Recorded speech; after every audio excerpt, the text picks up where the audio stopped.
무기력증에 빠졌을 때 우리가 가장 많이 하는 실수는 내 스스로 내 자긍심에 상처를 주는 것입니다. 넌 정말 안 돼. 지금까지 해온 게 겨우 이거야? 이젠 정말 쓸데없는 짓 하지마. 도대체 네가 뭘 할 수 있겠어? 그럼 그렇지. 무심코 던지는 이런 악이 없는 말들이 내 스스로를 옥죄고 자존감을 짓이기고 심지어 그토록 벗어나고 싶었던 무기력 안으로 다시금 밀어넣는 동기 아닌 동기를 제공하게 됩니다. 이런 어이없는 실수를 저지르지 않는 가장 좋은 방법은 나의 노력들을 구체적이고 의미 있는 것들로 전환시켜 나에게 가장 소중한 정보로 바꿔주는 것입니다. 일기장이어도 좋고 메모장에도 좋고 아니면 전자칠판에도 좋고 구체적이고 가시적인 의미들로 전환시켜 나에게 소중한 정보로 바꿔주는 것입니다. 이렇게 나의 작은 노력들을 좀 더 선명하게 만들기 시작하면 하루의 목표가 한 달의 목표가 되고 1년의 목표가 되기 시작하면서부터는 나를 그동안 괴롭혔던 슬럼프와 무기력증에서 가장 빨리 벗어나 다시 꿈에 도전할 수 있는 용기를 얻게 되는 것입니다.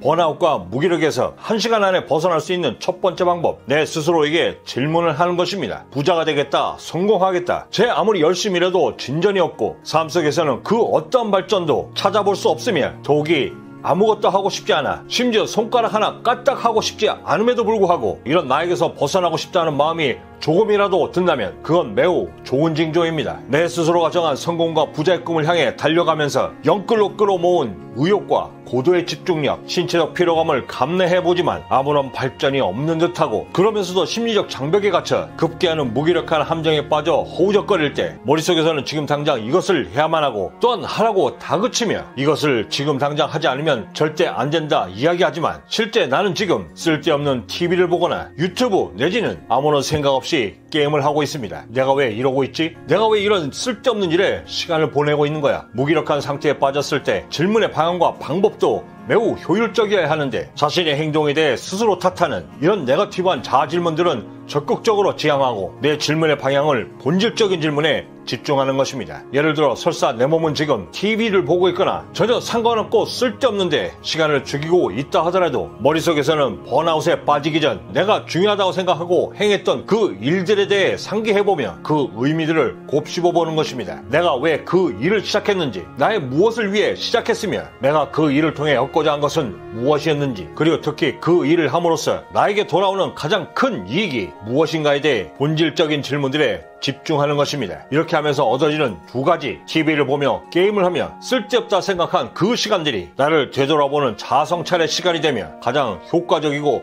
효율적으로 사용했다는 의미도 함께 부여할 수 있는 것입니다. 인간만이 지니고 있는 유일한 재능은 스스로 깨우치고 가르칠 수 있는 능력입니다. 우리가 그 귀한 능력을 10분 발휘하여 내 스스로에게 질문을 던져 나를 가르치고 깨우치며 그 본질들에 집중함으로써 번아웃과 무기력에서 가장 빨리 벗어날 수 있는 것입니다. 번아웃과 무기력에 빠졌을 때 가장 큰 적은 그 누구의 말도 귀에 들어오지 않으며 오히려 그 수많은 충고들은 귀찮은 잔소리로만 여겨지는데 결국 번아웃과 무기력에서 빠져나올 수 있게 할 수 있는 유일한 사람은 오직 나 자신뿐이며 그 자신을 가르치고 깨우쳐 정상 궤도에 다시 올려놓을 수 있는 유일한 사람 역시 나 자신뿐임을 안다면 스스로에게 하는 이 질문들을 절대 간과해서는 안 될 귀한 방법인 것입니다. 사람마다 빈도의 수나 경우의 수가 설명이 불가능할 정도로 매우 많지만 그 중심적인 공통점은 이 번아웃과 무기력은 언제든 다시 나에게 돌아올 수 있다는 것입니다. 이를 방지하기 위해서라도 필요할 때마다 내가 왜 성공해야 하며 내가 왜 부자의 삶을 살아야만 하는지, 또한 그것으로 인해 나는 어떤 삶을 살아갈 것인가, 이에 대한 질문을 끊임없이 하는 것입니다. 또한 이런 긍정적인 질문들은 내 삶에 대한 질을 높여줄 뿐만 아니라 지금 내가 하고 있는 삶의 방향을 더욱더 명확하게 해줌으로써 언제든 다시 찾아올 수 있는 무기력증을 예방하는 데 상당한 역할을 해줍니다. 제 개인적으로도 이 긍정적인 질문들은 제 삶을 이끌어주는 힘이 되었고 더더욱이 어려움을 극복하는 데 상상 이상의 힘을 발휘하여 지금의 경제적 자유를 이룰 수 있었던 그 수많은 과정들을 즐길 수 있도록 도와주었습니다. 우리의 인생이 무한하다면 모를까, 유한한 우리의 삶 속에서 이 무기력과 번아웃은 감정적 소모는 물론이고 시간적 소모 역시 상당하게 반드시 극복해야 할 삶의 한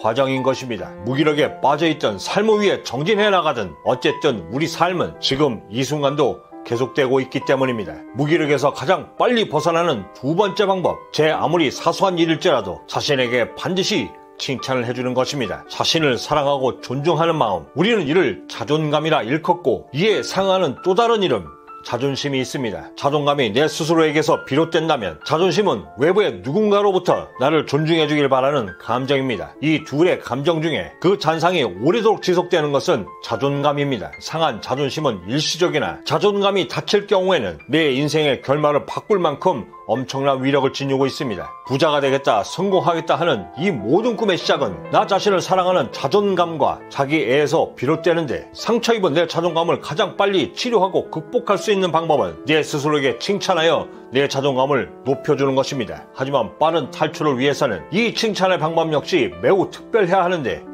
아무리 사소한 일일지라도 조금은 과도하게 자신 스스로에게 칭찬을 해주고 단말성이 아닌 매우 지속적이고 매우 간헐적인 칭찬으로 대응해 주어야만 합니다. 예를 들어 침대에서 아무 생각 없이 누워있다가 이렇게 하면 안 되지 하면 그 침대에서 벗어나려고 하는 자신에게 급 칭찬을 해주고, 보고 있던 TV를 끄는 자신에게 그래 잘했어 그렇게 하는 거야 라며 칭찬을 해주면 물론, 설사 책상에 앉아 아무것도 하고 있지 않다 하더라도 그 책상에 앉아 있는 것만으로도 역시 칭찬해 주는 것입니다. 이때 저는 항상 제 어깨를 툭툭 치며 이렇게 말해줍니다. 잘했다, 넌 역시 라고 해주는데, 이렇게 하게 되면 제 스스로에게 제가 저의 진심을 전할 수 있을 뿐만 아니라 나 자신임에도 누군가가 나를 마음을 다해 믿어주고 있다라는 자긍심도 함께 얻으면 물론이고 내 자존감을 키우는 데 매우 큰 효과를 발휘했습니다. 이때 주의해야 할 것은 절대 돈이나 쇼핑 등으로 보상하지 말아야 하는데, 이유는 이것이 습성이 되고 또한 또 다른 나쁜 습관을 만들어 나중엔 또 다른 무기력을 만드는 데 큰 원인이 되기 때문입니다. 욕구가 충족되지 않는 욕망은 결국 삶을 파멸로 이끌게 된다는 것은 진실에 가깝습니다. 알코올 중독도 단 한 잔의 가벼운 와인으로부터 시작되고, 흡연과 마약도 단 한 번의 쓸데없는 호기심에서 비롯되는 것입니다. 무기력을 단 1시간 만에 이겨내는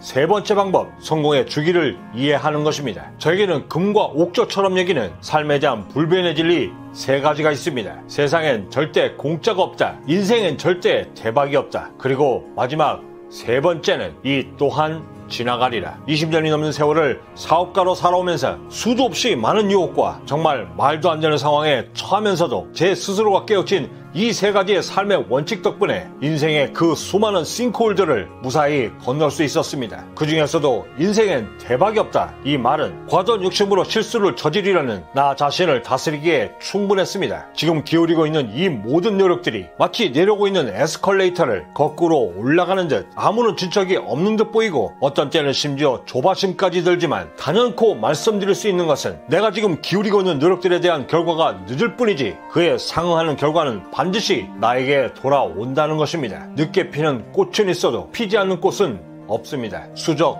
천석, 설사 제 아무리 작은 물방울일지라도 그것이 계속되면 거대한 바위 하나는 충분히 능히 뚫는다. 지금은 제 아무리 보잘것없는 노력일지라 할지라도 그것이 꾸준히 쌓이게 되면 결국에는 큰 일을 이루게 됨을 이런 말입니다. 성공의 과정은 지루하리만치 낮은 상태로 지속되지만 그동안 쌓인 그 수많은 노력의 물방울들이 모여 결국에는 바위처럼 단단했던 내 운명을 뚫고 지나가 마침내 나에게 경제적 자유와 행복의 꿈을 선사하는 것입니다. 하루에도 몇 번씩 상승장과 하락장, 냉탕과 온탕, 파도가 높은 굴곡진 하루처럼 느껴지지만 삶 전체로 바라볼 때는 그 모든 것들은 그저 스쳐 지나가는 소나기에 불과한 해프닝에 가깝습니다. 그 잠깐의 굴곡진 바닥에 집중할 것인지 아니면 삶 전체에 이어질 마지막 그 성공에 집중할 것이냐, 그것은 오직 우리의 선택에 달려 있습니다. 공업사나 차에 대해 지식과 경험들이 풍부한 사람들은 차를 볼 때 절대 겉모습에 현혹되지 않습니다. 그들에게 차 좀 봐달라 이야기하면 그들에게 일어나는 공통적 반사적인 행동, 다른 곳은 쳐다도 보지 않고 바로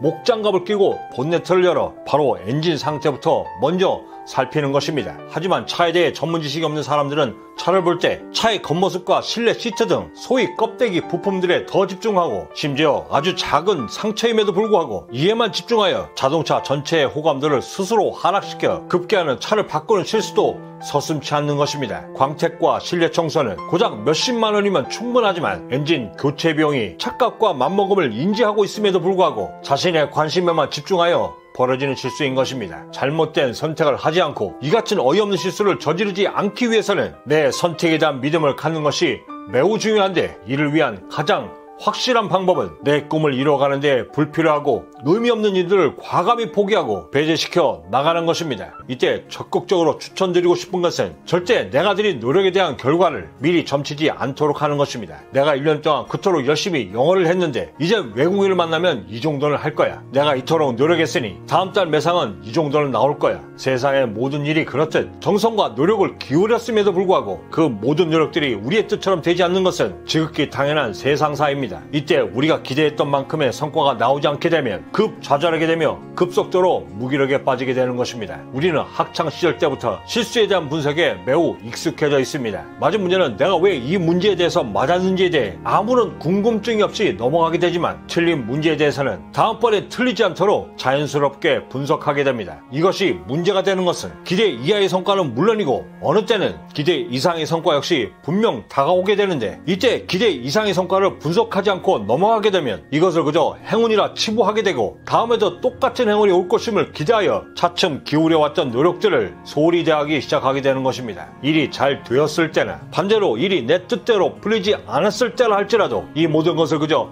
행운과 불행이라 치부하기보다는 이를 매번 냉철하게 분석함으로써 역시 세상에 절대 공짜가 없고 역시 대박도 없다라는 세상이 알려주는 그 가르침에 도달할 수 있는 것입니다. 그렇게 하면서 얻게 되는 또 한 가지, 잘 나갈 때는 고개를 숙여 지나갈 수 있는 무거운 지혜와 끝도 보이지 않는 절망에 늪일지라도 헤쳐나올 수 있는 가벼운 마음을 얻어 삶 전체를 관통하는 굵은 중심을 얻게 되는 것입니다. 삶의 정상에서도 인생의 바닥과 같은 지옥일지라도 그 매 순간마다 이 또한 지나가리라 라고 말할 수 있는 삶 전체를 관망하는 힘이 생기므로 언제든 찾아올 수 있는 무기력과 번아웃도 충실히 대비할 수 있는 것입니다. 밤에 꾸는 꿈은 삶의 도피이고 낮에 꾸는 꿈은 그것을 현실로 만드는 마법이다. 그 어디에 계시든 꿈을 현실로 만드는 하루가 되시길 진심으로 바라고 귀한 걸음 짧지 않은 시간을 함께 해주셔서 마음을 다해 감사드립니다. 우리 모두가 아름다운 정상에서 뵙기를 진심으로 바라고 지금까지 경제적 자유민이었습니다. 감사합니다.